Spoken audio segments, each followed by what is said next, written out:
And Egypt is working hard to attract Chinese tourists. Several conferences and events were organized to facilitate the procedures to bring Chinese to Egypt.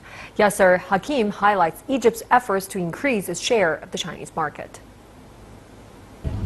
Tourism was a major source of hard currency for the government. The violence and political instability that followed the 2011 uprising has kept tourists away. Consequently, the national income and foreign currency reserves have dropped as a result. From 20 million incoming tourists in 2010, it's down to 9.9 million in 2014. Most are Russians, with 3 million, followed by Gulf states with 1.7 million, while the rest are mainly from Europe and don't exceed 500,000 each. China, the largest exporter of tourists in the world, at 100 million tourists a year, has sent only 60,000 to Egypt in 2014. Most of the Chinese love Egypt, but they are afraid to come because of what they hear about instability here. It's our role and the role of the media to show them the truth and that Egypt is now safe for them to visit anytime.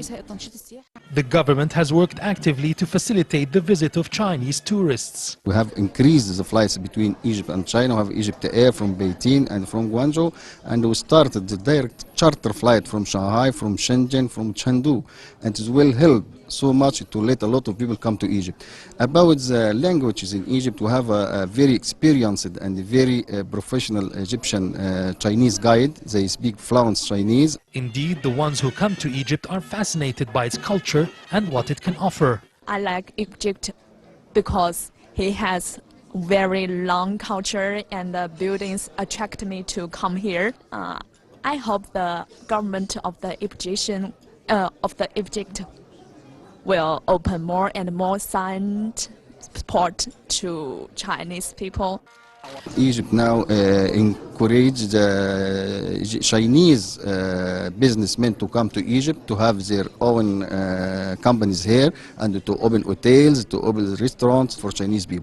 In fact, when you have your own hotels, your own restaurant, your own projects in Egypt, they will increase other Chinese people to come to Egypt. So the tourism will increase. The government says only 60,000 Chinese have visited Egypt in 2014. It is targeting 100,000 in 2015. And it says it has an ambitious plan to attract over 2 million Chinese tourists in the next 3 years. It will go a long way in reviving the all-important tourism industry. Yasser Hakim for CCTV, Cairo.